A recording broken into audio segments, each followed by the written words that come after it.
Wherefore, Part 6. Let us linger a little longer on the subject of wererhubarb. It raises questions. I, for one, cannot imagine the wererhubarb as some close kindred of the werewolf. It may be red, but not in tooth or claw. There is no rending of flesh, no infected bite. At least, the wererhubarb does none of the biting. And so they stand, bathed in moonlight, toes become roots, heads become leaves, and they stand and stand, nourished by the soil until the dawn rouses them back to human form. It is a night of extravagant dreaming, and who can say what other transformations will seep from here into the waking life of a wererhubarb? Only time will tell. How many people stand as red stems when the moon is full? Who is consumed by the green to surface bemused by their bemudded state, but ignorant of their second self? There are now more than there were last month, far more than the month before that.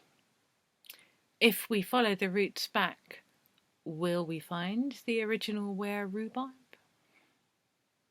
But of course, everything begins somewhere. I like to imagine predatory rhubarb waiting in the shadows to pounce on a new victim, except there is nothing to pounce with. It might bite you with the sharpness of its uncooked, unsugared self, but not without your consent, not without your participation. The wererhubarb does not hunt you. It waits, placing itself as the bait and snare together. You are tempted. You harvest. You cut the flesh and cook it, add sugar, bring custard. You eat of your own free will, but it is not informed consent. You do not know what this rhubarb will do once it gains entry to your body. It is kin to the vampire you innocently invite over the threshold. And now it is in your blood. What does it want of you? Is it capable of intentions, this plant that arrives in the night to lure you into supernatural crumbles and compots? What strange agenda does it have in playing this prank upon your unsuspecting flesh? Where does the wererhubarb begin? Whose enchantment is this? Does it matter? We do not know. We can only find out by standing in the moonlight month by month and seeing what becomes of us. There are two women in a car. They have just been for a jolly Sunday lunch at the Woolpack. It was not in the least bit jolly, despite the pub's best efforts. These two never have jolly lunches, but at least this has been a quiet, non-confrontational sort of dysfunction, which makes a pleasant change. Caroline is driving on autopilot. Fortunately, the road is quiet enough and familiar enough that her distraction is uneventful. She feels strangely dislocated from herself and does not know why. There is a yearning in her, but she does not know what she craves, only that it should be dark and damp, deeply satisfying. It is not chocolate or chocolate cake or chocolate ice cream. It isn't peaty whiskey or dates. Lunch did not do it for her, although potatoes remain attractive. There are a great many things Caroline does not know about herself. Like most people, she is ignorant of all kinds of things intrinsic to her nature. One of the things she does not know is that at the full moon she is compelled to dig herself into the soil and shift her shape. Her unconscious mind is haunted by her transformed self, and she remains hungry for the taste of dirt in her toes. In this body, nothing can ease that. Beside her in the car, her daughter Nerys is silent, exhausted, and also struggling.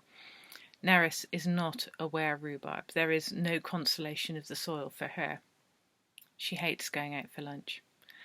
It takes so much out of her in terms of effort. Eating around other people is stressful. Being tired makes her clumsy, and when she is clumsy, she drops things, and that is always messy with food. Accidentally chucking food about is embarrassing, and she prefers not to have witnesses. Eating in public is an exercise in misery. She wears dark clothes the better to hide the inevitable stains. She orders carefully, never soup, never spaghetti. Eats slowly. Still gets stuff on the table and on her thigh. Hates it and resents it. Seethes quietly. Tries not to draw attention. There are traffic lights for some roadworks. Caroline swears, stops, starts trying to pay attention, mutters impatiently. In self-defence, Nerys turns her head to look out of the passenger window. Fields slope away steeply to where a stream runs among the trees. There is a pond. She's fairly sure she's never seen a pond there before. She supposes flooding or some kind of new water management strategy, or both, have created it. A heron lifts off from near the water, ungainly at first, but more majestic with each wing beat. Nerys sees light dappling on water, sees where saplings have been taken from the line of trees, making distinct spaces. There is a taste of wood in her mouth, and her jaw starts to ache in sympathy. The water gives her peculiar feelings of intimacy, and her mind wanders. This water is her friend, but also her nemesis. She has a sense of how the pond water tastes. The sun is warm through the car window and she drowses. A dream is upon her almost at once. She is lifting mud in her hands and frantically pushing it in place to stop the flow of water. Only the mud is so wet and her hands are inadequate, and there is still too much flow in the water, and she doesn't really know how to do any of this. She needs better hands. A tail for balance would be welcome. She needs not to be the only one hefting mud about. There should be two of them. There should be a whole community here of different beings. For now, all she can do is keep shoveling mud. Build it and they will come. Isn't that the saying? Or was that just something someone said in a film? She can't remember. The rhythm of mud moving has her. The smell of leafy decay, the sound of water resisting her efforts. Where is everyone else? She should not have to do this on her own. Where are they? The car moves, and she does not wake. Her mind is in the pond and her hands are in the mud. As she goes deeper into the dream, the webbing grows up between her fingers. She feels the firm rudder of her tail helping her work in the water. She is warm in her fur. The water sings to her, and she must answer with mud to quiet it, mud to slow the flow that the pond may grow. When the pond is deep enough, wide enough, surely the others will come. When they get home, Nerys is still asleep. Caroline watches her for a while, thinking about how she watched her daughter sleep as a child. It was always a bit of a relief, Nerys sleeping. It means, as it always did, having some precious sliver of time when she is not a parent, does not have to be responsible. A small taste of being her old self. She never imagined having to parent for so long. Not that forward planning had ever been her thing, but she did not anticipate this daughter who could never fly the nest. It's defined her, chafed, annoyed, frustrated, and limited her. She would not have chosen this life, often resents it, finds small, uncharitable ways to take back a little control here and there. She feels that now. She feels her own desire to be in control of life in the sense that she is owed something for having parented so long. She also sees that Nerys has freed her from any pressure to be her most authentic self and from the demands of trying to live her best life, whatever that might have been. She has said no to so many things ostensibly because of Nerys, but it has always been her choice. The discovery does not make her angry. She does not rail against herself.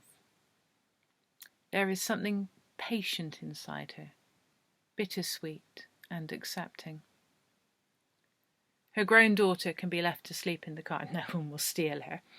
Caroline leaves the front door ajar. She looks at the space in her front garden where once, a while ago, she found a rhubarb plant sprouting. There is no sign of it now, and she supposes that her harvesting must have killed it. She does not know that it gave freely of itself and moved on when it was done. She made crumble and improvised a cake and passed a few slices to her neighbours. Another thing Caroline does not know is that when she stands outside at night, being rhubarb, those same neighbours are in the same condition. But then Caroline also has no idea what happens to her when the moon is full. It is a warm day. She feels drawn to the back garden. It is a mess and has been for a while. The work of badgers, she believes. All she wants to do is sit on the warm earth and feel the sunlight fall on her leaves. Skin. She is drowsy and does not notice the slip in her thoughts or the ways in which her rhubarb self is working its way towards her waking self.